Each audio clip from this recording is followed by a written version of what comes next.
Hello everyone, welcome back to another book review. Today I'm going to be reviewing another book in my series of nonfiction reading that I'm doing regarding cities, city planning, urban development, what makes some cities better to live in than others, what are qualifications or characteristics of a really good city, and books that explore those topics. So the book that I'm going to be reviewing today, I would definitely consider more of a general or overview book. So some of the books I read are kind of general in that they look at these questions from a very broad perspective, covering all the world, and they tend to touch on just the highlight topics or the highlight questions. They don't really delve into one in particular, and they tend to take each chapter, focus on a different section, give a few anecdotes, some stats, and just try to give you a big overall general picture. And I think there definitely is a role for that in reading, because you need to have a basis with where you're going to start. And then when you find something that's interesting or you're ready to go a little further on some topics, you might be able to pick up some more specific books. In fact, you will probably get some book suggestions from these general books. So I think these books really have a role. And at this point in this reading project, I have read a couple books that fall under this general category. So when I read this book, I'm not just reviewing it by itself, but I'm also reviewing it compared to the other more general or broad topic books that I've read under this category. So the book that I'm going to be reading today, and this white cover with this reflective protective thing the library puts on it always reflects so well, but it's called Cities Are Good for You, The Genius of the Metropolis by Leo Hollis. Um, so this is, like I was saying, a very general or high level view of cities, where they come from, what they are, problems facing them, yeah, just those questions like that. So the book kind of covers some of the main topics that a lot of these other general books have covered. For example, they cover big cities. What are the big cities in the world? They talk about population shifts, particularly in China, the migration to the big cities and how that is changing world city dynamics. They talk about changes that are happening in the city, how technology makes cities more connected, but maybe do we want that or do we not want that? We also talk about what drives people to the city, economic opportunity, particularly the changes and the opportunities available for women when they move to the city. That was covered particularly in, I believe, India or another Southeast Asian country. The role or the opportunities that women have, I believe it was India, when they come to a city, their world has now expanded. This book also covered challenges that are facing cities. For example, health challenges, sewer challenges, and just the challenges that come when you put a lot of people in one place. And of course, this book is going to cover some of the big names in urban planning. Of course, we got to touch on Robert Moses versus Jane Jacobs, which is covered here, and I feel like every general book, a general overview of cities that I have read have touched on the rivalry between these two people. And at some point, I'm going to read Jane Jacobs' what is it, Death and Life of the Great American City, whatever one is her big one. I actually need to sit down and read that at some point, but that one is again covered in here. For the cons category, and this is a con that I think most nonfiction books aren't going to be able to avoid, and this is just what happens, is that the material is older. So this book was, as I turn it around upside down, this book is copyrighted in 2013. So they're talking about a lot of stuff that's happening in 2011, 2012, 2013 as being very cutting edge, not knowing where it's going, which can be interesting if you read a book like this to see what did happen with that, what did come about from that initiative or that idea. It also makes some predictions for 2020, which no one could predict that. 2021, 2022, where things are going to be in 2030. So it'd be interesting to see where those predictions lined up with what is currently happening or what is currently projected. But just by being an older book, I knew some of the statistics I were reading were going to be out of date.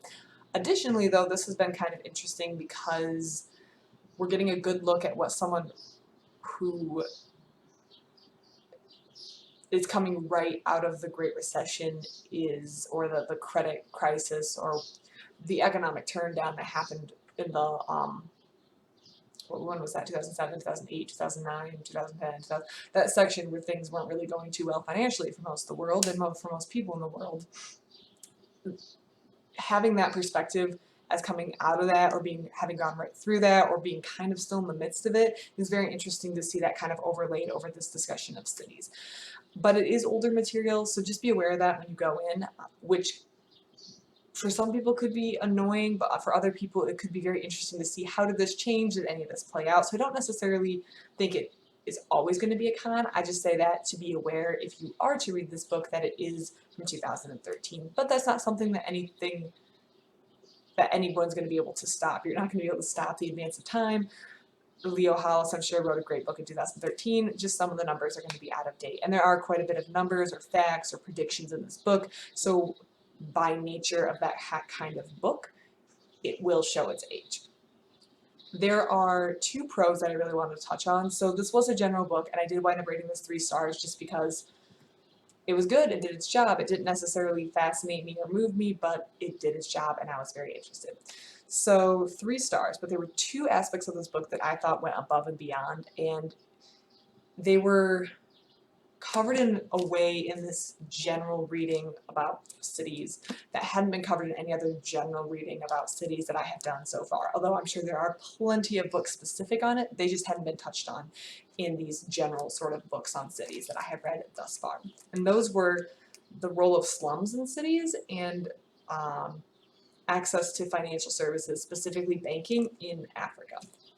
And those are 2 things that were not, or I have not seen touched on, or I do not remember being touched on in any of these other books. So the first one was on slums, and I believe they particularly mentioned the slums in India.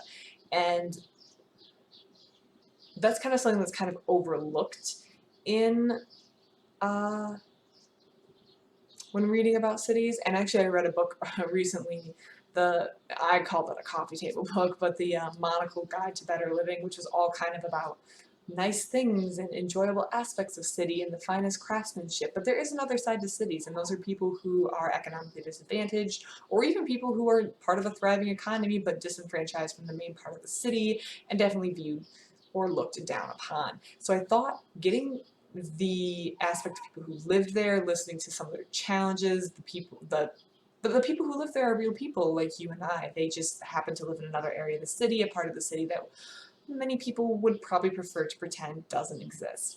So I thought that was very fascinating, and I was very, very happy that that was included in this book. And the second very fascinating topic, which I actually read while waiting for a haircut appointment slot to open in my car, and when they called me because my appointment was ready, I was actually disappointed that I had to stop reading, was the financial services like banking in Africa and in the continent of Africa. And there are many growing cities in Africa that have had population booms.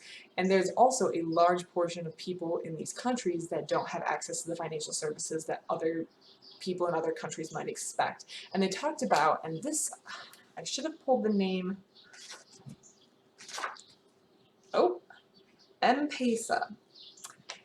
That is the name of some sort of technology that was on smartphones that they were using to do financial transactions with. And even though the average amount in the accounts was, I believe it's like $2, here it is, average M-Pesa user, isn't it weird that I opened right to it? Average M-Pesa user has only $2.30 in their account, and only 1% of account holders have more than $13 in total.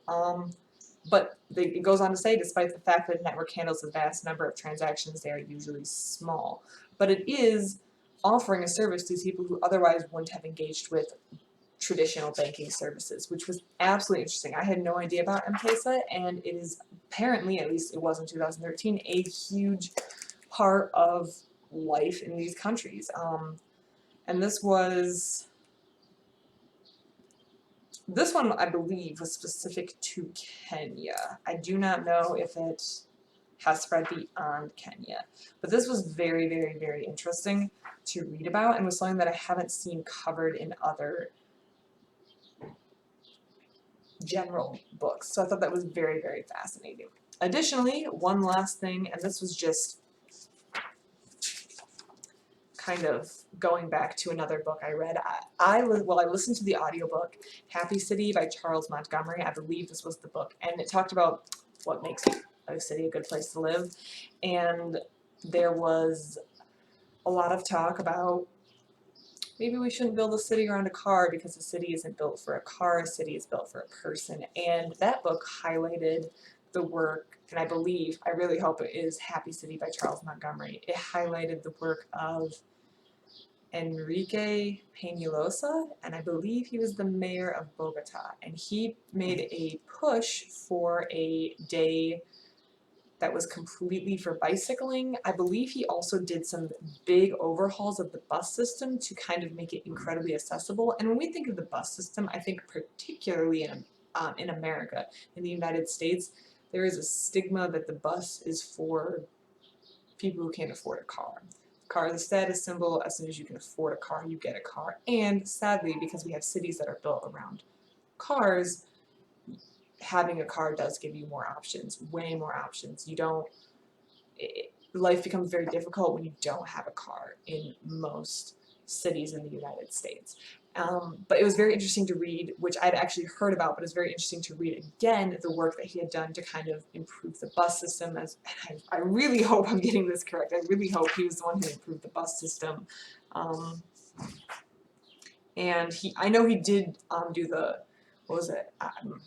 I really hope I'm going to say this right. Ciclavia, which was like a biking day to kind of get people out of their cars and reclaim the streets for the people who the streets should be built for.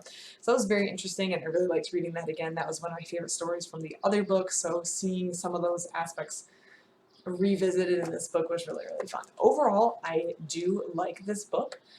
For a general overview of cities, I might have to recommend a more up-to-date book, but I don't think this would be bad, and I think the two aspects of slums and financial services means that this is a valuable read. Maybe I shouldn't say I would recommend a more up-to-date book for the statistics, or at least be aware there's going to be statistics that aren't currently up-to-date, so you might have to look them up. But I would read this maybe in tandem with a book with more up-to-date statistics, so because this has some good aspects that I haven't seen covered in those other books, so reading this one with another one might be a very good move to do. Anyways, if anyone else has read this book or has any thoughts on this book, please let me know. I would love to hear it. Otherwise, have a great day.